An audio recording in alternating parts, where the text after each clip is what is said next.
नमस्कार, आप देख रहे हैं मुद्दा और मैं हूं आपके साथ चंद्रशेखर त्रिशूल।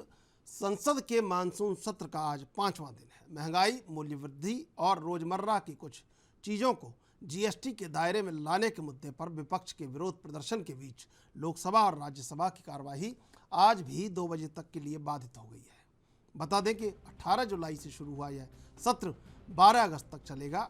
मानसून सत्र के पहले 4 दिन संसद के दोनों सदनों में कुछ खास कामकाज नहीं हो सका।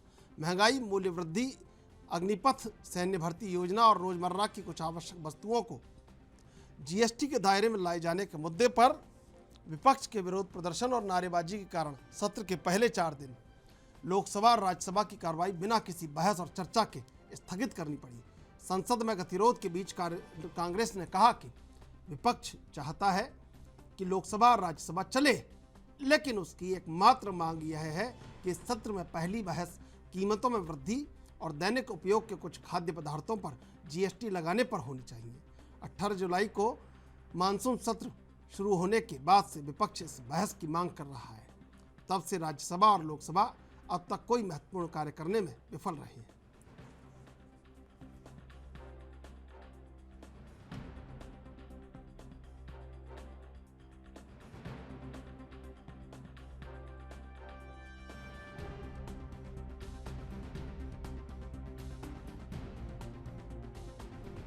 सीधे चलेंगे मेहमानों के पास।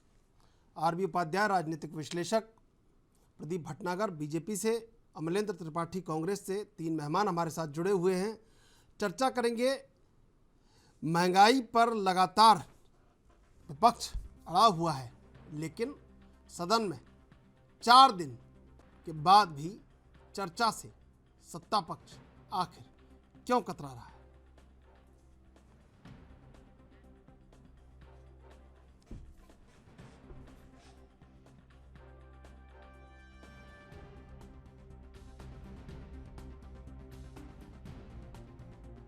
Discussion on inflation, price rise, all other essential commodities on which the tax is raised, GST is raised.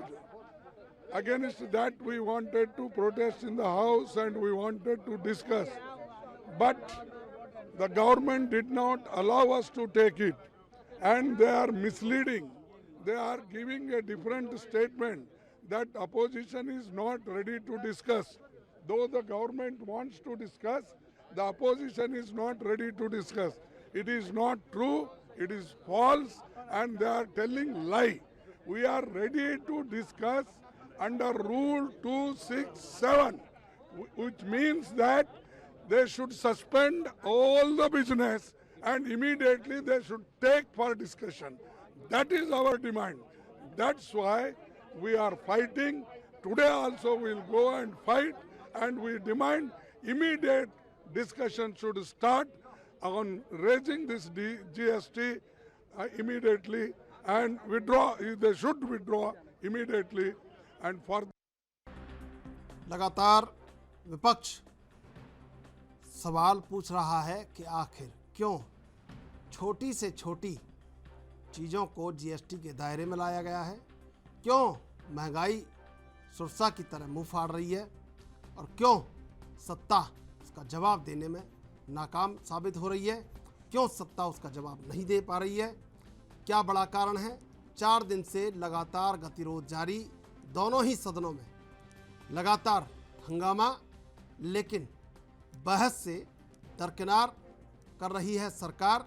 अब ऐसे में विपक्ष के पास आखिर क्या रास्ता बचता है? लगातार विपक्ष मांग कर रहा है महंगाई के मुद्दे पर चर्चा करने की, लेकिन चर्चा है कि बस स्थगन आदेश सदन में आ जाता है, कार्यवाही को स्थगित कर दिया जाता है, लेकिन जो चर्चा होनी है वो चर्चा नहीं हो पा रही है। और विपक्ष लगातार इसी मांग पर अड़ा हुआ है। 32 नए विधेयक इस प्रतीक्षा में कि सदन चले तो उन विधेयकों को भी लाया जाए, लेकिन वो विधेयक कितने जनता के हित में, कितने नहीं, विपक्ष का उस पर रुख क्या है। सर्वदलीय बैठक बुलाई गई थी, लेकिन विपक्ष उस सर्वदलीय बैठक से भी नाखुश है। तो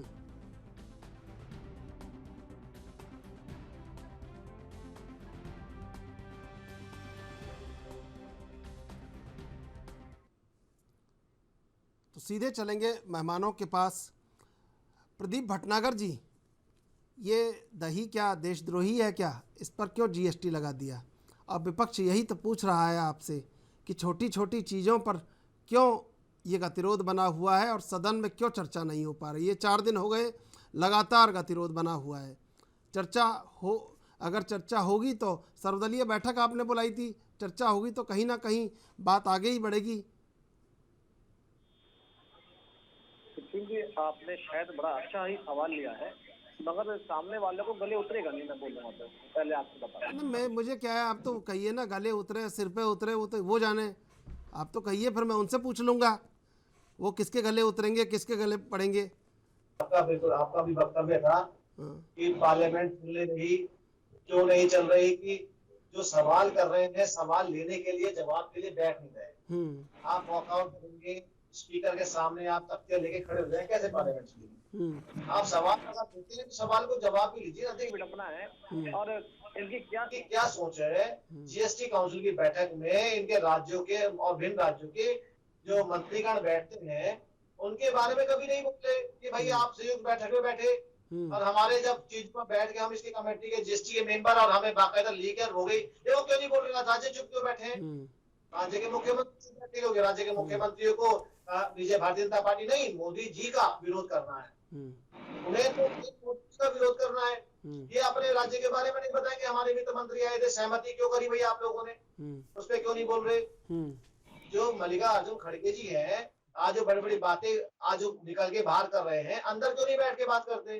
क्यों भागते हैं जी, वॉकआउट करते हैं? आप संजय सिंह जैसे सांसद तो बन गए, मगर बदतमीजी छछोरापन दिखाते हैं अंदर, वो भी हमने देखा है। कैसे इन्होंने मार्शलों को मारा पिछली बार, वो भी हमने देखा। जो गरीब नौकरी कर रहा है आपकी सुरक्षा के लिए अंदर है, आप उससे हाथापाई कर रहे हैं, गुंडागर्दी दिखा रहे हैं। क्या ऐसे ही पार्लियामेंट चलेगी, संसद चलेगी? आप उनका नुकसान करने में लगे। क्योंकि लोग बहस करना चाहते हैं, बहस नहीं करना चाहते। जनता को ये दिखाना चाहते हैं कि देखिए हम आपके लिए कितना संघर्ष कर रहे हैं, हम आपकी महंगाई के लिए लड़ रहे हैं, हम आपके लिए पेट्रोल के लिए लड़ रहे हैं, हम राशन के लिए लड़ रहे हैं, देखो हम आप जमीन पे आपके लिए बात उठा रहे हैं। मगर ये समझते हैं कि जनता पागल है, समझती नहीं है ये राजनीति कौन सी कर रहे हैं। हम भी भारतीय जनता पार्टी वाले आपके माध्यम से बताने में लगे कि जितनी जीएसटी काउंसिल की बैठकें हुई उसमें सारे बैठे, इनकी सहमति से हुआ। मैं एक चीज और बता दूं, छोटी सी, और आज फिर बता रहा हूँ आपके माध्यम से जनता को, ये आदरणीय श्री राहुल गांधी जी रक्षा मंत्रालय के सलाहकार समिति की बैठक में आज तक नहीं बैठे, क्योंकि उसके मेंबर हैं। क्योंकि इनको विपक्ष में रहेगा, बुराइयां करनी है, बुराइयां दिखानी है, मगर सरकार भारत के लिए, देश के हित के लिए आपको नहीं बैठ रहा है। आप जो टाइम बोलेंगे, पुराने टाइम से बोलेंगे, मगर देश के लिए नहीं बोलेंगे। हो सकता है राहुल जी कभी सिंगापुर या और अमेरिका कहीं जाए तो न्यूयॉर्क टाइम में बताएंगे, देखिए जीएसटी पे लग गई, मूंगफली में जीएसटी लग गई, चॉकलेट में जीएसटी लग गई, 1 रुपए की टॉफी में जीएसटी लग गई। अरे आप लोगों ने 18%, 20% सर्विस टैक्स चार्ज करा है रेस्टोरेंट होटलों से खाने पे, वो बताते नहीं है। नहीं, उन्होंने तो भाई प्रदीप जी उन्होंने जाने क्या क्या कर दिया, इसलिए तो सरकार से चले गए, और आप इसीलिए सरकार में आए कि आप जाने क्या क्या करने वाले थे। यही तो फर्क है। ये बिल्कुल वही तो चीज है। ये वही लोग हैं जिन्होंने सिलेंडर आज जो है बोलते नहीं, हम 1200 रुपए तक कर दिया। अरे हमने तो आज महंगा सिलेंडर हुआ, सब्सिडियां खत्म कर दी। आप तो 800-700 रुपए सब्सिडी देते थे। आप देखो ना, देश कर्जे में डूब रहा था, और आज कहाँ है? ठीक है, अब मैं आऊंगा आपके पास, मैं आऊंगा प्रदीप जी, आऊंगा आपके पास। जो पहले था प्रदीप जी, आऊँगा मैं आपके पास। अमलेंद्र त्रिपाठी जी, देखिए सत्ता पक्ष बहुत गुस्से में है आपके ऊपर, आप अभी विपक्ष की भूमिका भी सही तरीके से नहीं निभा रहे हैं, और इतने प्रतिबंध लगाए गए हैं, और गांधी प्रतिमा के नीचे भी आप प्रदर्शन कर रहे हैं, और ये भी अगली बार नंबर आएगा। पहले जैसे मानसून सत्र हुआ था पिछली बार, तो शीतकालीन सत्र में 12 सांसदों को बाहर कर दिया था, नंबर आया था। इनका भी सबका वीडियो बन रहा है जो लोग प्रदर्शन कर रहे हैं। बताइए क्या गतिरोध है? बिल्कुल, लोकतंत्र की हत्या की जा रही है वर्तमान की भारतीय जनता पार्टी सरकार द्वारा। अभी हमारे साथी प्रवक्ता ने कहा कि कांग्रेस के लोग वॉकआउट कर रहे हैं। बिल्कुल, आप प्रश्नकाल में आप सवाल नहीं पूछने दे रहे, आपका स्पीकर है, आपकी सरकार है, आप तानाशाही पे उतारे हुए हैं, आप सांसदों को जवाब नहीं दे रहे। दीपेंद्र हड्डा जी ने कई सवाल उठाए जिनको वॉकआउट करने में मजबूर किया गया। कांग्रेस के लोग हमेशा जनहित की बात करते हैं, पिछली बार प्रश्नकाल का समय कम कर दिया गया, इस बार जो भी शब्द जरूरी थे उनको सदी कर दिया गया। ये भारतीय जनता पार्टी का चाल चरित्र है। चलिए हम संसद की और सदन की बात कर लेंगे। आज का मेन मुद्दा था महंगाई का। अब महंगाई पे चर्चा करिए ना, इतनी महंगाई कहाँ से आ गई? कांग्रेस सरकार में आप बताइए कब सिलेंडर 800 रुपए का हुआ, आज सिलेंडर 1100-1200 में बिक रहा है। कब दही पे जीएसटी लगा, आप बताइए। देख लेना पता लग जाएगा। बिल्कुल मैं देख चुका हूँ, डाटा बिल्कुल देख चुका हूँ। और आपने राहुल जी की सिंगापुर की ऐसी बात करते हैं, वैसे मोदी जी विदेश में जाके बोल के मुझे भारत में रहने में शर्म आती है। तो बिल्कुल आप अपने नेताओं को देखिए, महंगाई इस टाइम चरम पे, ये कब चाहे बोला? खुदरा महंगाई हो चाहे नहीं ये कब बोला? ये कब बोला कि ये कब बोला गया कि प्रधानमंत्री नरेंद्र मोदी ने बोला हो कि मुझे भारत में रहने में शर्म आती है? ये कब बोला गया, बताइए जरा। बिल्कुल भारत में बोल क्या है, विदेश में बोल क्या है कि 75 साल से 70 साल से आजादी मिली हो, ऐसे भारत है आजकल। ऐसे कई जगह ऐसे भाषण दिए। नहीं ये नहीं बोला होगा कि मुझे भारत में रहने में शर्म आती है, ये तो नहीं बोला। बिल्कुल इससे मिलते जुलते शब्द ही होंगे। हाँ ऐसे ये लोग भ्रम फैलाने में बहुत आगे लोग। बिल्कुल भारतीय जनता पार्टी का दूसरा नाम ही भ्रम पार्टी है, भ्रम फैलाने वाली जनता पार्टी। और जनता शब्द इनके नाम से हटा देना चाहिए, क्योंकि जनता के खून चूसने का कार्य वर्तमान में भारतीय जनता पार्टी। प्रदीप जी आऊंगा, प्रदीप जी मैं आऊंगा, प्रदीप जी आऊंगा, एक बात सुन लीजिए। लेट मी कंप्लीट, उसके बाद आप अपनी बात रखिएगा, आपको मौका मिलेगा, समय मिलेगा। आप वर्तमान समय में देख लीजिए, आप देश की जीडीपी देख लीजिए, आप डॉलर देख लीजिए। जो प्रधानमंत्री मोदी जी कहते हैं जब डॉलर मजबूत होता, रुपया गिरता है, तो देश के प्रधानमंत्री की सत्ता गिरती है। तो आज डॉलर 80 रुपए के आसपास पहुंच गया है। कहाँ है भाजपा के प्रवक्ता है, कहाँ है भाजपा के लोग जिसको डिफेंड करने वाले? आज महंगाई के फायदे गिनाए जा रहे हैं। बहुत सारे भाजपा के लोग जो अंतिम संस्कार पे कोई टैक्स लगाएगा, इसको लेके बड़े खुश हैं। ये तो वही हाल हो गया। LIC के बाद पहली बार भारतीय जनता पार्टी बन के आई जो जीने ज्यादा मरने के फायदे गिना रही है। ठीक है। आज देश में महंगाई चरम पर है, आम आदमियों का जीना दुश्वार है। मैं आऊंगा, एक बार क्रम पूरा होने दीजिए, मैं आऊंगा। अमलेंद्र जी, रसोई का बजट बिगड़ गया, आप सब्जी लेने चाहिए, 100-200 रुपए की झोला नहीं भर पाएगा आपका। अमलेंद्र जी आऊंगा मैं। प्रदीप जी आ रहा हूँ मैं, 1 मिनट, एक बार रुकिए, क्रम पूरा होने दीजिए, मैं आऊंगा आपके पास। सवाल सारे आपके जवाब सारे लिए जाएंगे, यहाँ कोई पक्षपात नहीं होगा, बिल्कुल भी आप निश्चिंत रहिए। आरबी उपाध्याय जी कैसे देखते हैं ये जो गतिरोध बरकरार है और महंगाई बढ़ती जा रही है और विपक्ष अड़ा हुआ है और सत्ता पक्ष चर्चा करने पर कहीं भी राजी नहीं हो रहा है, कैसे देखते हैं? क्या सत्ता पक्ष चर्चा करने के लिए राजी है या विपक्ष भ्रम फैला रहा है या सत्ता पक्ष फैला रहा है? देखिए जनता सब समझती है कौन भ्रम फैला रहा है, कौन भ्रम नहीं फैला रहा है। वही संसद के गतिरोध की बात है। रत्नाकर जी को बताना चाहता हूँ कि बीजेपी विपक्ष में थी तब बोला गया था कई बार संसद न चलने देना भी देश हित में होता है, कई बार संसद न चलने देना भी देश हित होता है, देश हित में होता है। तो ये तो देश का ही हित हो रहा है, संसद नहीं चल रही है। बोला था क्या संसद नहीं चलने देना? संसद चलने देना होगा, संसद नहीं चलने देना तो कैसे होगा? आरबी उपाध्याय जी नहीं, आप देखेंगे अरुण जेटली जी का बयान था, ये सुषमा स्वराज जी ने भी कहा था और ऑन रिकॉर्ड है कि संसद को न चलने देना, संसद की कार्यवाही को न चलने देना भी देश हित में होता है। ठीक है, अब रहा देखिए महंगाई ग्लोबली आप देखेंगे महंगाई बढ़ रही है। यूक्रेन और रसिया के युद्ध के बाद विश्व की अर्थव्यवस्थाएं कहीं ना कहीं डामाडोल हुई। भारत भी उससे अछूता नहीं है, भारत में भी महंगाई बढ़ रही है। महंगाई बढ़ने से दिक्कत नहीं है, लेकिन आम आदमी की इनकम भी तो बढ़े। आम आदमी की इनकम बढ़ नहीं रही है, महंगाई बढ़ती चली जा रही है, तो वो खर्चा चलाए अपना। आज आम आदमी इतना दयनीय स्थिति में है और सरकारें या सत्ता पक्ष और विपक्ष दोनों बात तो करते हैं, लेकिन इसका सॉल्यूशन क्या है वो कोई नहीं बताता है। रहा संसद के गतिरोध की बात हुई, देखिए सत्ता पक्ष चाहता है कि संसद चलने दें और उसमें बहस करें। बिल्कुल। आरबी उपाध्याय जी मैं आपका जवाब लूंगा, लेकिन इससे पहले लेंगे छोटा सा ब्रेक के बाद फिर हाजिर होंगे।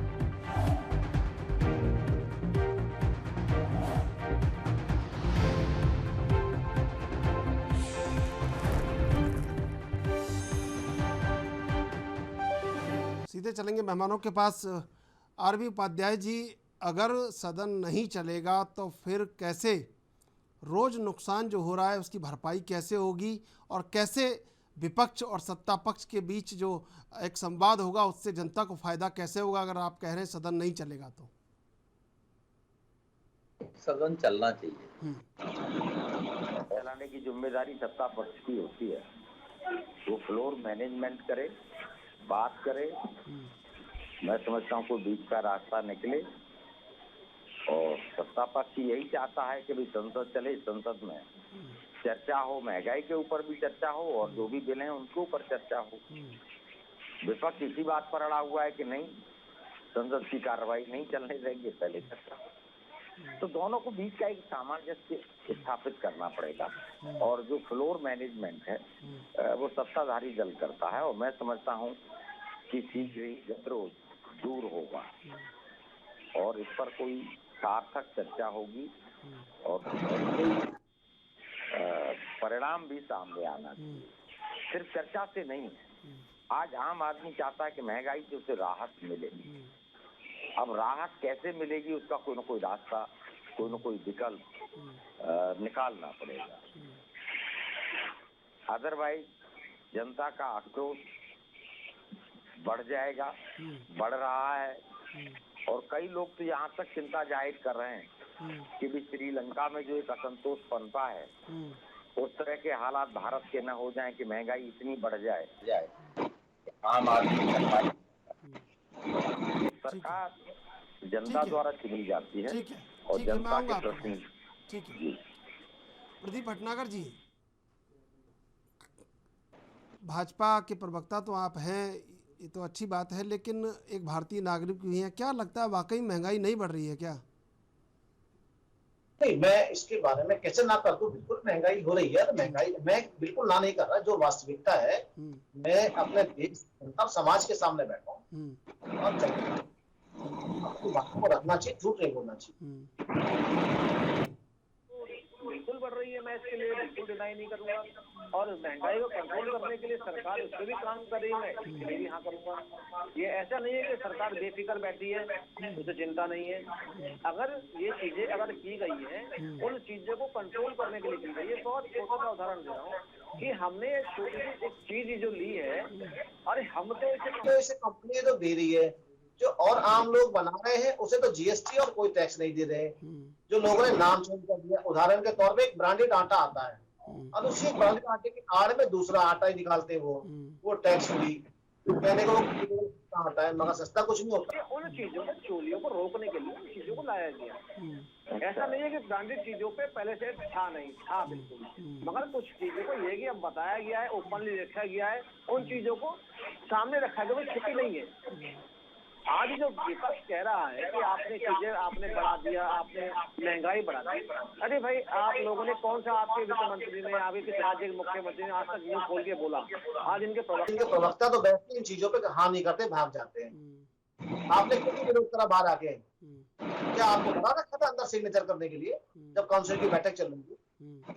ये सब चीजें दिखाने वाली है क्योंकि आएंगे चुनाव में आगे जाना है, जनता के बीच में बताएंगे नहीं। अब बहुत उदाहरण दे रहा हूँ कि हमारे आदरणीय सिन्हा जी चुनाव लड़े राष्ट्रपति पद के लिए, क्या बोले कि मैं आधे हफ्ते में सीए खत्म करूंगा। क्यों करेंगे भाई आप? क्या काम कराइए आप? जनता कानून पे क्यों नहीं बोलते? बोलिए ना, आप काम कराइए। कारण बहुत सारे महंगाई के, अरे आप देश के 130-140 करोड़ लोगों को भोजन देते हैं, उनकी इकट्ठी करते हैं आप, चाहे पेट्रोल हो चाहे नमक हो। चिंता उन पे करनी चाहिए। पैसा खराब हो रहा है, जनता खराब हो रहा है लोकसभा राज्यसभा के अंदर, उस पर नहीं बोलते हैं।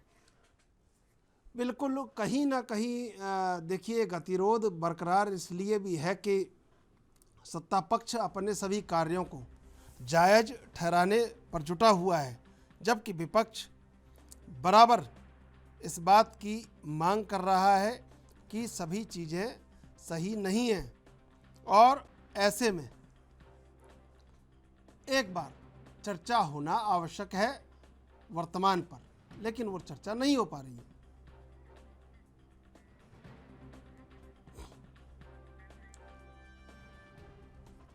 तो प्रदीप भटनागर जी, क्या प्रदीप भटनागर जी, क्या इसी तरह गोल मटोल घुमाव फिराव वाले जवाबों से समय निकल जाएगा या कोई सार्थक चर्चा कभी होगी?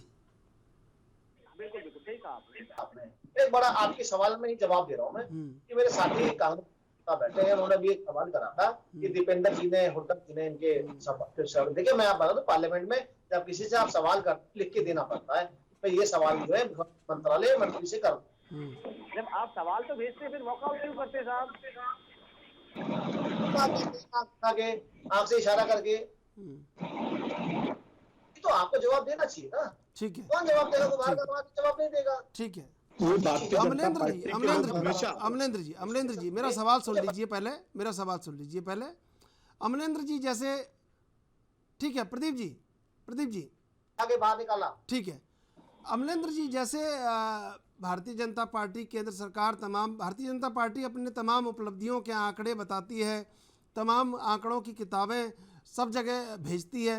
आपको नहीं चाहिए कि यूपीए वर्सेस एनडीए में क्या बीच में वो एक बड़ा अंतराल रहा है, क्या अंतर रहा है? आपको भी ये सब करना चाहिए, बताना चाहिए आंकड़ों पर। बिल्कुल पार्टी ने काम ज्यादा किया, प्रचार कम किया। उसी का नतीजा है कि 2014 में हम लोग बुरी तरीके सारे कांग्रेस की फ्लैगशिप स्कीम्स थी, चाहे मनरेगा हो, चाहे मिड डे मील हो, चाहे आरटीआई हो, चाहे फूड सिक्योरिटी बिल हो, सारी कांग्रेस की देन है। मनरेगा सबसे बड़ी रोजगार देने की योजना है, वर्ल्ड बैंक ने सराहा है। और लॉकडाउन में निकल के ये चीज है, कांग्रेस की ऐसी बहुत सारी योजनाएं हैं। एक मिनट मैं बोल लूं, अरे बिल्कुल एक मिनट पहले मैं बोल दूं, फिर आप बोलिएगा। अभी आपको यहाँ मैं तो तो थोड़ा चुप था। सा तो आप तो विपक्ष को वैसे ही इन्होंने सिर्फ प्रचार किया। ये भारतीय जनता पार्टी ने नोटबंदी का भी इतना भयंकर प्रचार किया कि फायदे गिना दिए, हजारों फायदे गिना दीजिए। अब क्या नोटबंदी का रिजल्ट निकल गया, आप देख लीजिए। जो काला धन था या नकली नोट थे बाजार में, उससे अधिक आ गए। ये भारतीय जनता पार्टी का आंकड़ा कहता है। उसके अलावा अभी इन्होंने जो जनसंख्या नियंत्रण की बात कही, शायद इनको याद होगा कि 1983 में इंदिरा जी के टाइम पे जब उन्होंने नशबंदी की बात कही थी, तब भारतीय जनता पार्टी के लोगों ने क्या विरोध किया था, क्या नारा दिया था। शायद उनको एक बार अवश्य देखना चाहिए। उसके अलावा अभी एक बात चल रही थी विदेशी कर्ज की, तो बोले विदेशी कर्ज घटा है। मैं एक लाइव हिंदुस्तान का आंकड़ा लिए बैठा हूं कि दिसंबर 2021 समाप्त पे तिमाही में विदेशी स्रोतों का जो कर्जा है 11.5 अरब डॉलर बढ़ा है। अब टोटल 614 अरब डॉलर पहुंच गया है। तो कर्जा घटा नहीं, कर्जा भारत पर विदेशों का बढ़ा है। महंगाई बढ़ी है, डॉलर मजबूत हुआ, रुपया कमजोर हुआ है। और जो बात करते हैं ना कि भारत के विदेशों में साख ऊंची हुई, ये ऊंचा, आज का अखबार उठा के देख लीजिए कि भारत के पासपोर्ट की जो क्षमता थी वो 4 और देशों से नीचे गिरा दी गई, लगभग 80 से नीचे पहुंच गई है। आप इसके अखबार में साफ साफ छपा हुआ, आप उठा के देखिए। तो भारतीय जनता पार्टी के लोग सिर्फ गोल मटोल बातें करते हैं। ये राहुल जी को ले आएंगे, ये नेहरू जी को ले आएंगे, पाकिस्तान को ले आएंगे, मुस्लिमों को ले आएंगे, जाति धर्म की बातें करेंगे, लेकिन ये कभी विकास पर बात नहीं करेंगे। कभी कितनी यूनिवर्सिटीज इन्होंने खोली, अभी गृह मंत्रालय का आंकड़ा आया, यूजीसी का आंकड़ा आया, भारतीय जनता पार्टी की जो सरकार है अभी, उन्होंने आंकड़ा किया कि कैसे आईआईएम सबसे आगे है, कैसे जेएनयू को उन्होंने कितने अच्छे ग्रेडिंग दी है। लेकिन ये लोग सिर्फ बात करेंगे तो पाकिस्तान पे, जाति पे, धर्म पे, राहुल जी पे, लेकिन ये कभी विकास पे बात नहीं करे। बेरोजगारी दर कितनी बढ़ गई है आप बताइए, कभी भी इस पे चर्चा नहीं करेंगे। कितनी वैकेंसीज निकली है, उत्तर प्रदेश में भारतीय जनता पार्टी की सरकार है, कितनी वैकेंसीज निकाली, कितनी भर्ती हुई है। लगभग 1.5 लाख बीडीओ की वैकेंसी जो ग्राम पंचायत अधिकारी होता है उसकी, सेक्रेटरी की खाली है, लेकिन अभी तक भर्ती नहीं हुई है। केंद्र सरकार में आप रेलवे उठा के देख लीजिए, आप एसएससी को उठा के देख लीजिए। बेचारे एसएससी के छात्र मुंबई से दिल्ली पैदल मार्च कर रहे थे, उनको पुलिस ने उठा लिया गया। भारतीय जनता पार्टी का दोहरा चाल चरित्र है कि कहते कुछ और है, करते कुछ और है। अब हमारे अभी भाजपा के सम्मानित साथी ने कहा कि भारतीय जो कांग्रेस के मुख्यमंत्री हैं या इनके जो पदाधिकारी को विरोध करना चाहिए। बिल्कुल, आप कल की अशोक गहलोत जी की प्रेस कॉन्फ्रेंस देख लीजिए, कल की प्रेस कॉन्फ्रेंस है। एक सवाल कर सकता हूँ आपसे? एक मिनट मैं बोलूं, उसका आप ही बड़ा मन रख लीजिए। सवाल सुन लीजिए भाई, सवाल सुन लीजिए, सुन लीजिए, कहिए। छोटा सवाल है, देखिए पार्लियामेंट चल रही है, छोटा सा ही करना, बड़ा सवाल कर दें आप। देख रहा है, मेरा बहुत छोटा सवाल है, क्या आप सीएए एनआरसी का समर्थन करते हैं? पहली चीज। दूसरा सवाल मेरा ये है, सब उपाध्याय जी, सब महंगाई से जुड़ा हुआ है, ये सब चीज महंगाई जुड़ी हुई है आदरणीय उपाध्याय जी, जो करोड़ों लोग सालों से देश के अंदर घुसे हुए हैं। दूसरी चीज, क्या आप जनसंख्या नियंत्रण कानून का आप समर्थन करेंगे? ये मेरे 2 सवाल का जवाब दे दीजिए हाँ में। नहीं घुमाइएगा नहीं, केवल हाँ या ना में। अब ये बाध्यता मत, अब ये आप बाध्य मत कीजिए कि भाई ये बिल्कुल। हाँ में आप जवाब का दीजिए। समर्थन करेंगे? नहीं बाध्य मत बिल्कुल, कीजिए, हाँ में, जनसंख्या ये नियंत्रण तो कानून जवाब का अपना। कांग्रेस पार्टी हमेशा समर्थन करती आई है। और रही बात सीए एनआरसी की, तो तरीका होता है उस चीज का। पहले सरकार को कैंप लगा के उनके डॉक्यूमेंट पूरे करने चाहिए। एक तुगलकी फरमान आता है कि सीए एनआरसी लगाया जाएगा सबको देश के बाहर। अच्छा मान लीजिए सीए एनआरसी लगा दिया, किसको आप देश के बाहर फेंकेंगे और कहाँ डाल के आएंगे? चाहे बांग्लादेश के लोगों, चाहे असम के, और भारतीय जनता पार्टी के मुख्यमंत्री का सीएनआरसी में नाम आ गया था कि वो उनका नाम डॉक्यूमेंट नहीं मिल रहे थे। आप बताइए। सीएनआरसी तो बिल्कुल ठीक है, लेकिन लेकिन हम महंगाई की मुद्दे। सिस्टमेटिक होनी चाहिए। महंगाई की कोई भी कार्य सिस्टमेटिक होना चाहिए। महंगाई की नोटबंदी भी की, चलिए सिस्टमेटिक होती है। जीएसटी आपने लगाई, 100 से आप ज्यादा सीए का अमेंडमेंट कर चुके समर्थन हैं। करते हैं? प्रदीप जी करेंगे कुछ शर्तों पे, बिल्कुल करना चाहिए, लेकिन कुछ शर्तें पे बाकायदा उसके कैंप लगने चाहिए। ठीक है। कैंप लग के उसके जो चलिए, जिनके अमलेंद्र जी, छूटे अमलेंद्र बनाना जी, चाहिए। अमलेंद्र और हर जी। आदमी को फील होना चाहिए ठीक कि है। उनके भले के लिए है। तो ठीक है। भारतीय जनता पार्टी के देश की भावना की बातें करते हैं ना, कि मैं उनको देश के बाहर फेंक दूंगा, उनको निकाल दूंगा, ये हेट स्पीच नहीं होनी ठीक चाहिए। है। एक दूसरे को घृणा की भावना नहीं होनी चाहिए। तब ठीक इसको है, मैं लागू प्रदीप किया जी जाना आऊंगा चाहिए। आपके पहले पास। भारत देश के ठीक है, प्रधानमंत्री हैं, अमलेंद्र जी। लोगों को कॉन्फिडेंस मिले, उसके बाद इस चीज को रखें। तो बिल्कुल अमलेंद्र जी, अगर देखिए majority अमलेंद्र जी त्रिपाठी जी, आप सोनिया गांधी और राहुल गांधी के मुद्दे पर सड़कों पर उतर गए, महंगाई के मुद्दे पर कब उतरेंगे सड़कों पर? ये सवाल आपसे भी हो रहा है। बिल्कुल, कांग्रेस पार्टी हमेशा जनता महंगाई पूछ के रही है मुद्दों पे लगातार। प्रदर्शन में सड़कों पर रही है। नहीं, प्रिंसिपल एजेंडा तो नहीं है ना, वो तो ईडी की पेशी को लेके है आपका प्रदर्शन, महंगाई को लेके तो प्रदर्शन नहीं है ना आपका। अभी कुछ दिन पहले, लगभग 15-20 दिन पहले, कांग्रेस ने महंगाई को लेकर पूरे भारत देश में राष्ट्रीय आह्वान प्रदर्शन किया था। चाहे लखनऊ हो, चाहे उत्तर प्रदेश की अन्य जिले हो, या अन्य प्रदेशों के अन्य जिलों, सब में प्रदर्शन किया महंगाई को लेकर। बाकायदा माला वाला पहन के, प्याज की माला लोगों ने पहनी, नींबू की माला पहनी, और पेट्रोल डीजल लेके प्रदर्शन किया। चलिए, जैसे ठीक है। भारतीय जनता पार्टी में सिलेंडर को लेकर प्रदर्शन करते थे। स्मृति ईरानी जी की फोटो बड़ी वायरल हुई है, हमारे साथी मुस्कुरा रहे हैं देख के। बिल्कुल सच्चाई है ये, वैसे प्रदर्शन किया। ठीक है। आरबी उपाध्याय जी, पार्टी की जनता की जनहित तो कोई जो बात मुद्दे नहीं। हैं, आरबी लोगों की मैं जो आ रहा हूँ, चीजें हैं, अमरेंद्र जी मैं आ रहा हूँ। है। आरबी उपाध्याय जी, इसमें जनता की तो कोई बात कहीं हो नहीं रही है। जनता की बात कोई करेगा क्या? जो एक आम आदमी अपनी 2 वक्त की रोटी कमाने घर से निकलता है, उसकी ज़िंदगी कैसे आसान हो, उसको कैसे ये महसूस हो कि जो लोकतंत्र है वो कहीं ना कहीं उसके लिए भी बना है, ये कैसे आसान होगा? देखिए, आसान हो सकता है, सरकार की इच्छा शक्ति के ऊपर डिपेंड करता है। अगर सरकार की इच्छा शक्ति होगी तो आम आदमी का जीना सरल हो सकता है, उसका जीवन रोक सकता है। देखिए, इस तरीके से नहीं है। विपक्ष भी आज कह रहा है कि दही, दूध, चावल, गेहूं, आटा, ये सब पर जीएसटी लगा दिया। देखिए, जीएसटी किस पर लगा है? जो हम भी, सुशील जी और आप भी गांव से बिलोंग करते हैं, छोटे कस्बों से बिलोंग करते हैं, वहाँ जो हलवाई जो दही जमाता है और बेचता है, उसको तो जीएसटी नहीं लगा। जीएसटी न उस दूध पर लगा जो कढ़ाई में उबाल कर बेचता है और हम लोग गांव में पीते हैं, या छोटे कस्बों और शहरों में पीते हैं, तो उस लस्सी पर लगा।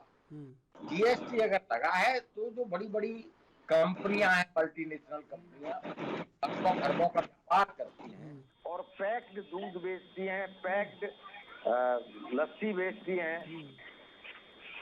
या दही बेचती हैं, सिर्फ उसके ऊपर टैक्स लगा है।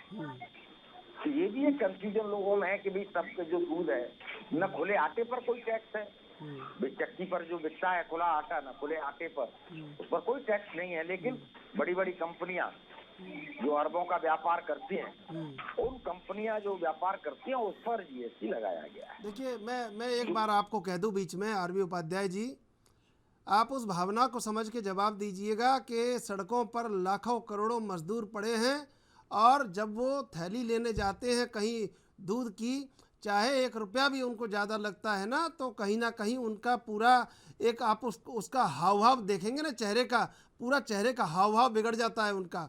बहुत उनकी जीवन को आसान करने के लिए बहुत बड़े कदम उठाने की आवश्यकता है।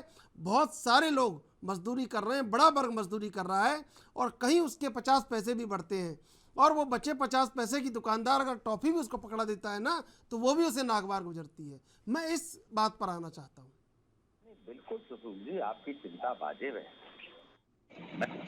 तो मैं उस चिंता को दरकिनार कर रहा हूँ। मैं तो एक इन्फॉर्मेशन बता रहा हूँ। कहाँ जीएसटी लगाया गया है। खुला दूध अगर वो मजदूर लेता है तो उसे जीएसटी नहीं देनी पड़ती, लेकिन वही मजदूर अगर पैकेट का दूध खरीदता है तो उसे जीएसटी देना पड़ता है। देखिए महंगाई बढ़े कोई दिक्कत नहीं, लेकिन उस मजदूर की मजदूरी तो नहीं बढ़ती है। महंगाई 500 गुना बढ़ जाती है, लेकिन उसकी जो मजदूरी है वो नहीं बढ़ती है, तो भूखा पेट रहता है, अपने बच्चों का पेट काटता है और उसकी रसोई पर कहीं न कहीं बन आती है। लेकिन उसकी चिंता कौन करेगा? जो चुनी हुई सरकार है, जनता जिन जनप्रतिनिधियों को चुनती है, उनकी जिम्मेदारी होती है कि वो जनता का ख्याल रखें। लेकिन विडंबना इस देश में है कि जब विपक्ष में होते हैं तब हमारी भाषा कुछ और होती है, तो गहन क्रांतिकारी होते हैं। गहन क्रांतिकारी और मजदूर हितैषी, गरीब के हितैषी, किसान के हितैषी, और जैसे ही सत्ता मिल जाती है वो मजदूर भी बुरा लगता है, वो किसान भी दुश्मन हो जाता है और वो गरीब भी दुश्मन हो जाता है। इस देश में गरीबी हटाओ के नाम पर सरकारें बनी है। जनता ने वोट किया है, क्या गरीबी हटी? नहीं हटी। गरीब और गरीब होता चला जा रहा है, अमीर और अमीर होता चला जा रहा है। अब तो रेवड़ी पर भी एक रार होने लगी है। हजारों करोड़ के लोन पूंजीपतियों के माफ कर दिए जाते हैं, लेकिन कोई सरकार अगर मजदूरों को, आम जनता को कोई राहत का पैकेज देती है, कहीं फ्री में बिजली या पानी दे देती है, तो उसको फ्री की रेवड़ी बताया जाता है। वो हजारों करोड़ के जो लोन बेवकूफ होते हैं। ठीक है, मैं आऊँगा। प्रदीप जी, बहुत सारी बातों को सुना होगा आपने। प्रदीप जी, आपने भी इस दर्द को महसूस किया होगा, इस मर्म को, इस पीड़ा को आपने भी महसूस किया होगा कि हजारों, लाखों, करोड़ों लोग सड़कों पर मजदूरी कर रहे हैं और वो उनके लिए 50 पैसे और 1 रुपये की बहुत कीमत है। बहुत संवेदना है मेरे इस सवाल में, तो जवाब में भी संवेदना होनी चाहिए। तो वहाँ पे कहीं लगता है ना कि 5 रुपये की थैलियाँ तक बिक रही हैं, आपका पता हो तो, दूध की, और वहाँ कहीं लगता है कि वो थैली 5.5 और 6 रुपये की हो गई, तो लगता है कहीं ना कहीं कि सरकार, भाई सरकार क्या कर रही है, गरीबों की तरफ देख ही नहीं रही है। इस पर क्यों उन तक पहुँचती है ये बातें कि ये महंगा क्यों हुआ है कि सरकार ने जीएसटी लगा दिया? अरे भाई, हम पर क्यों लगा दिया? हम तो कुछ ऐसा कर ही नहीं रहे, अपने बच्चों को खिला रहे हैं, यहाँ पड़े हैं झोपड़ी में, वहाँ पर हम पर क्यों लगा दिया? ये लगाते बड़ी बड़ी कंपनियों पर लगाते शराब की दुकानों पर लगाते, सिगरेट पर लगाते, हम पर क्यों लगा दिया? ये सवाल उठता है। तब हमें ये महसूस होता है तो हम जवाब आपसे करते हैं, और हमारा जवाब पूछना लाजमी है, क्योंकि जनता को जवाब मिलने चाहिए आपसे, पक्ष से भी विपक्ष से भी। सोचिए, आपका सवाल बिल्कुल सही है और मैं आपके सवाल को पता करता हूँ, पुष्प चढ़ाता हूँ। मैं भी गरीबी से उठ के यहाँ तक पहुंचा हूँ, और गरीबी क्या होती है मुझे, और मैं आपकी बात का बिल्कुल समर्थन करता हूँ। वाकई में गरीब जब 50 पैसे बढ़ते तो सोचता है, इनको सोचना भी चाहिए।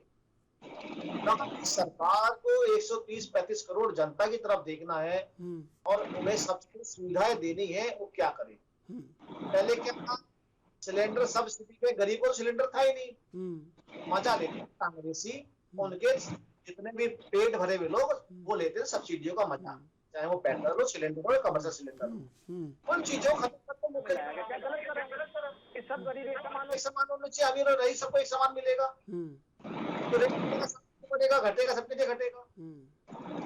आपकी बात को सही मानता हूँ, ये नहीं कि इसी चीज पे चिंता करते हुए सरकार ने जितने आज लोगों, करोड़ों लोगों को, चाहे वो छत दी हो, चाहे वो टॉयलेट दिया हो, चाहे उन्हें घर पानी पहुंचाने के लिए नियत, उनकी पानी पहुंचाने की सरकार की जो नियत थी उस पे काम कर रही हो, वो एक खर्चा हम आप टैक्स से जा रही है। ये सोचो, आजादी के बाद आज 75 वर्ष होने जा रहे हैं, कभी पीढ़ी दर पीढ़ी इन्होंने सोचा नहीं गांव में कि हमारी छत भी होगी मजबूत, कभी सोचा नहीं हमारे घर टॉयलेट भी होगा। पहले टॉयलेट थे ही नहीं, पहले घर बनते, अम्बेडकर गांव वगैरह में जाकर देखिए, खूब घर बनते थे और मिलते थे लोगों को शौचालय। मेरी बात है, जब पेट में दाना ही भोजन ही नहीं है, अरे भूखा रह रहा हूँ, राशन मेरे पास है नहीं। प्रदीप जी, शायद आप गाँव के आदमी, गाँव का आदमी कोई भूखा नहीं था, पड़ोसी दर पड़ोसी कितना प्यार होता है, वो सोता नहीं कभी गाँव में। मैं पहले चीज बता दूं, आप गाँव से दूसरी चीज ये भी पता है कि आप लोग कितने गाँव में टॉयलेट, और आप पूर्वांचल या रोहिलखंड या उड़ीसा और बहुत बिहार ऐसे राज्य जिन्होंने कभी क्षति नहीं दिखाई दी पीढ़ी दर पीढ़ी, संपूर्ण जैसे आप संपूर्ण संपन्न जैसे नोएडा जैसे अच्छे सेक्टर में रहते हैं और गांव से बिलोंग करते हैं, उनकी छत मजबूत हो सकती है, आपके पड़ोस में नहीं हो सकती है। तो काम करने केंद्र सरकार की होती है। मनरेगा मनरेगा कर तो रहे थे, अरे मनरेगा के साथ उनको छतरी मजबूत कर देते भाई, उनकी सड़क बनवा देते, उन घर तक पानी पहुंचाते। उनको रोजगार का वादा दिया, उनकी आजीविका चलाई। और रही बात आप बिजली देने की बात कर रहे थे, मैं आपके प्रधानमंत्री नरेंद्र मोदी जी मनरेगा गाना गाते नहीं, हो, मैं विकास बहुत करा दो, जहां आज हाईवे बना है। सुनिए प्रदीप जी, सुनिए अमलेंद्र जी, मेरा सवाल आपसे भी है और आपसे भी है, प्रदीप जी और आरबी उपाध्याय जी आपसे भी है। कहीं ना कहीं मैं देखता हूं और मुझे लगता है, तो मैं सवाल पूछ रहा हूं, वो कैसे उस मजदूर के चेहरे पर कैसे मुस्कान लौटेगी, वो कैसे ये हिसाब उंगलियां पर ऐसे जोड़ता रहता है, कितना 2 रुपये बढ़ गया, अच्छा कितना बढ़ गया, 1 रुपया बढ़ गया, शक्कर पर कितना पैसा बढ़ गया, तो वो ऐसे जोड़ता रहता है। और जब जोड़ते हुए उसको देखेंगे ना आप, तो दुनिया भर की संवेदना आपके चेहरे पर भी आ जाएगी कि कितना मर्म, कितनी पीड़ा इसके अंदर है कि ये उंगलियों पर ये अपना पूरे दिन का हिसाब जोड़ रहा है। वहाँ पर आपको ये करना है कि लोकतांत्रिक भरोसा उसके चेहरे पर दिखना चाहिए, महंगाई उसके चेहरे पर नहीं दिखनी चाहिए, विडंबना उसके चेहरे पर नहीं दिखनी चाहिए, सरकार का भरोसा उसके चेहरे पर होना चाहिए। ये कवायद करने की ज़रूरत है। प्रदीप जी, सवाल इसी का जो ये सवाल है, इसका जवाब मुझे चाहिए। हाँ त्रिशूल जी, उत्तर प्रदेश की सरकार ने 1,46,00,000 को फ्री बिजली दी है, जिनकी आय नहीं है, उनको राशन दिया है जिनकी आय नहीं है, उनको छत दी है जिनकी आय नहीं है, उनके 50 लाख परिवार उस घर और उस गांव में पानी पहुंचाने का नियत का काम किया है। बिल्कुल आप सही कह रहे हो। आज की सोचता कौन है? आज सारी चूल्हे में आप समझ रहे हैं, सारी सरकारें स्वागत योग्य है, चाहे बीजेपी की हो चाहे कांग्रेस की हो। जब व्यक्ति इलाज कराने जाता है ना, और उसे पता चलता है जांच फ्री हो जाएगी, दवाई फ्री हो जाएगी। बोलिए मत, अगर कांग्रेस की नियत काम कर रही होती तो देखिए, अभी तक हमारे गांव में बिजली पहुंची होती। अगर सरकार उसको दवाई फ्री दे रही है, जांच फ्री कर रही है, निश्चित रूप से लोग खुश होते हैं कि भाई चलो अस्पताल में पैसा नहीं लगेगा। ऐसा ही और भी कई जो क्षेत्र हैं वहां पर ये सुविधाएं होनी चाहिए गरीब लोगों को, कि कम से कम जीवन तो जी सकें, वो ये होना चाहिए। अमलेंद्र जी। बिल्कुल, ये अभी कांग्रेस पे बैंक कर रहे थे। पहले मैं इनके 2 तथ्यों पे उजागर करना चाहूंगा कि जो भारत के प्रधानमंत्री माननीय नरेंद्र मोदी जी ने बाकायदा बयान दिया था कि 2019 में कि सारे गांवों में बिजली पहुंच गई। और अभी खुलासा हुआ जब एनडीए की राष्ट्रपति की उम्मीदवार, अभी भारत की नवनियुक्त महामहिम राष्ट्रपति द्रौपदी मुर्मू जी राष्ट्रपति बनी, उनके गांव में बिजली नहीं थी। अब इससे अंदाजा लगा लीजिए कितना झूठ बोलते हैं, आंकड़ों से खिलवाड़ करते हैं। रही दूसरी बात मनरेगा की, तो मनरेगा सबसे ज्यादा रोजगार देने वाली योजना थी। ये प्रधानमंत्री नरेंद्र मोदी जी ने ये बात खुद इस चीज को एक्सेप्ट किया कोरोना काल में। उसके अलावा अभी आप उत्तर प्रदेश की बात कर रहे थे कि लोगों के पास रोजगार नहीं था, छत नहीं थी।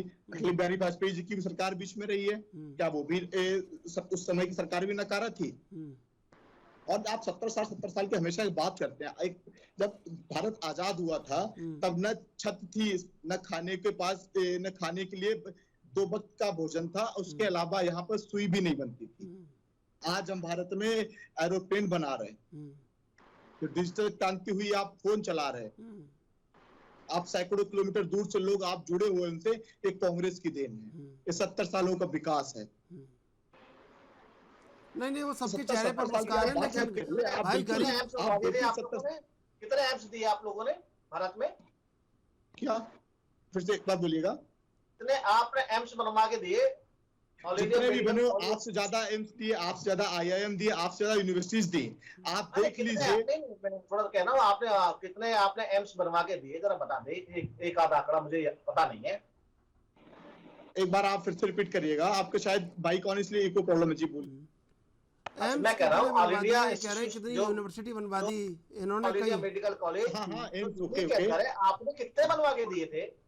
बिल्कुल, शायद इसका मुझे एग्जैक्ट जानकारी नहीं, लेकिन फिर भी इतना बता दूं, कम से कम मैं बता देता हूँ। जी। हाँ, 1975 में या 64 में आसपास में ऑल इंडिया मेडिकल दिल्ली बनवा के दिया था आपने केवल एक। उसके बाद आज तक कोई कांग्रेस ने ऑल इंडिया मेडिकल कॉलेज कहीं बनवा के नहीं दिया हॉस्पिटल। एम्स पटना कब बना, जरा जानकारी बताइए। एम्स पटना कब बनेगा? 4-5 तो मैं आपको ऐसे गिना दूंगा। एम्स पटना कब बना बताइए। आप एक की बात कर रहे हैं, आप बताइए एम्स पटना कब बना? एम्स पटना तो बहुत पुरानी बात हो गई भाई। एम्स उत्तराखंड कब बना? आपने एक की बात क्या बताइए। 17 एम्स उत्तराखंड कब बना था? 17 एम्स ये तो अब बना है पिछली सरकार में। किसने बना दिया बताइए? एक मिनट, तो आप किसकी बात कर रहे हैं? आप 70 साल की बात कर रहे थे, आप बताइए। आरबी उपाध्याय जी, भोपाल आपने बना दिया, आप अभी बात कर रहे थे कि आपने बना टोटल दिया। पूरे भारत में एक एम्स दिया। हाँ, आप अभी इस चीज को कुछ M56 मिनट आपने पहले बना चीज दिया। बोल रहे थे, नहीं तो लेकिन अभी आप कह रहे हैं कि अब 2-3 आ गए। अभी आप कह रहे थे सिर्फ एक एम्स दिया दिल्ली का, उसके अलावा कोई नहीं दिया। अभी अब पटना का आ गया, उत्तराखंड का आ गया, बताइए कब दिए गए ये? आप बताइए। अरे उन्हें भारतीय नहीं जनता पता पार्टी कुछ भी। हमेशा आर्मी हमेशा उपाध्याय जी, ऐसी ही बातें करती है। आर्मी अब उपाध्याय हवाई तीर चला देते हैं, लग गया, ठीक है, चल गया, हाँ, बस। सही और बात कुछ नहीं है, हाँ, एक हाँ, सही हकीकत बात। से कोई लेना देना नहीं है, कहाँ क्या हो रहा है। बात देखिए, ये महंगाई को भी जस्टिफाई करेंगे, यानी गरीब आदमी मुश्किल में है, उसके जले पर नमक छिड़क रहे हैं। ये कह रहे हैं कि भाई घर बना के दे रहे हैं इसलिए महंगाई बढ़ गई। अरे भाई, भूखा मार दोगे, जो बच्चा है वो दूध नहीं पिएगा। आप जानते हैं गरीब आदमी 5 रुपए का 2 रुपए का जो पैकेट आता है वो पैकेट खरीदता है, और जब उस पर महंगाई बढ़ती है तो उसके बच्चे के मुंह से दूध छिन जाता है। वो 1 रुपए की वजह से वो पैकेट खरीद के नहीं ला पाता है। वो संवेदनाएं आपके अंदर नहीं है। आपको तो टॉयलेट, बस 3-4 चीजें रखी हुई है। हमने टॉयलेट बनवा दिया, हमने गैस का सिलेंडर बांट दिया, हमने फ्री राशन दे दिया, बस। वो 3-4 चीजें याद हैं। हमने सड़क, जैसे इस देश ने न कभी सिलेंडर देखा था, इस देश ने न कभी सड़क देखी थी, इस देश ने न कभी शौचालय देखा था। ये सब जो इवेंट हुए हैं, ये सारी खोज जो हुई है, ये सारी आविष्कार जो हुए हैं, ये भटनागर जी ने किए हैं। इससे पहले तो यहाँ इस देश में जाहिल गंवार, बिल्कुल बिल्कुल सच कहा आप। लोग मैं रहते थे। समर्थन करता हूँ बिल्कुल आपकी बात। यहाँ जाहिल गंवार बेवकूफ लोग रहते थे, बिल्कुल बिल्कुल। और जाहिल गंवार बेवकूफ लोग बेवकूफों को चुनते थे। इस देश में सारे बेवकूफ थे। अब भटनागर जी आए हैं तो सबको अकल बांट रहे हैं, सबको ज्ञान बांट रहे हैं। ठीक है, लेकिन ये ज्ञान कब तक बांटेंगे? भूखा पेट रोटी मांगता है, बीमार दवा मांगता है, बेरोजगार रोजगार मांगता है। यथार्थ है, सच्चाई से मुंह नहीं मोड़ा जा सकता। कब तक सच्चाई से मुंह मोड़ेंगे? अरे 70 साल सच्चाई तो उपाध्याय जी आप देखना नहीं चाहते। 70 साल जनता ने क्यों सरकार, उपाध्याय जी 70 साल जनता ने वोट किया। आप जनता का अपमान कर रहे हैं, आप जनता का अपमान कर रहे हैं। रोशनी आप में जिस जनता को इंटरनेट पे बेवकूफ आप समझ मुझसे रहे हैं। बहस कर रहे हैं ना, जनता ये ने आपको 70 साल, पहले कितनी आती जिस थी जनता पहले। ने 70 साल कांग्रेस को प्यार दिया, वो जनता ने चुना था। कांग्रेस अपने आप सत्ता में नहीं थी। अरे आपको तो 8 ही साल हुए हैं और अभी से लोग अपना सर पीट रहे हैं। इन्होंने तो दोबारा आ गए समर्थन, दोबारा जनता दोबारा समर्थन तभी तो बोल दिया। 70 साल रहे, बिल्कुल बिल्कुल। इनको तो 70 साल जनता ने प्यार दिया, इनको तो 70 साल सत्ता दी जनता ने। उसको जनता को जगाने का काम किया ना, जनता बेवकूफ नहीं थी, जनता को जगाने का काम किया ना। कि क्या धोखाधड़ी और आपके साथ फरेब कांग्रेस ने करी। अरे उपाध्याय जैसे पत्रकारों का समर्थन है इन जैसे ब्लैक लिस्टों के साथ। अभी दिनेश खटीक का सुना था? मैंने सबका सुना साहब, मैंने दिनेश सबका खटीक ने सुना। लेटर लिखा, नमामि में गंगे में भ्रष्टाचार हो रहा है। अरे मंत्री है वो, तो मैं नहीं कह रहा। अरे उत्तर प्रदेश सरकार में मंत्री है, वो कह रहा भ्रष्टाचार हो रहा है, नमामि गंगे में भ्रष्टाचार हो रहा है। और वो अमित शाह जी के पास रिजाइन लेके आया, और आप कह रहे हैं सब ठीक चल रहा है। या तो आप गलत बोल रहे हैं यहाँ बैठ के, या वो दिनेश खटीक गलत बोल रहा है। वो भी तो सरकार के मंत्री हैं। फिर अगर मंत्री को अगर दिखता है कि घोटाला हो रहा तो मंत्री को एक्शन लेना चाहिए, ना कि इस्तीफा देना चाहिए। ये दिनेश खटीक जी की जो व्यक्तिगत चीजें आई सामने, जो इस्तीफे की आप बात कर रहे हैं, अरे उन्होंने हमारे सरकार की बात की। हाँ, मैं सरकार सर वो भी सरकार के मंत्री हैं, सरकार के मंत्री हैं। अत्याचार हो रहा है, दलितों की सुनी नहीं जा रही है, वो आरोप हम नहीं लगा रहे, मैं नहीं लगा रहा हूँ, वो मैंने नहीं लिखा, वो आपकी सरकार जी को आगे ये भी बतानी पड़ेगी। कहता रहा हूँ, मेरे हमारे मंत्री को बतानी पड़ेगी मीडिया के माध्यम से किस दलित पे हो रहा है। नहीं, मैं नकार नहीं रहा, मैं तो कह रहा हूँ मेरे मंत्री नगर कहाँ है? आप ज्ञान बांटते हैं, आप कांग्रेस को सही कर रहे हैं, आप गलत आदमी को। ज्ञान बांट रहे हैं, आप जो है कांग्रेस को सही कर रहे हैं, आप कांग्रेस का समर्थन कर रहे हैं। आप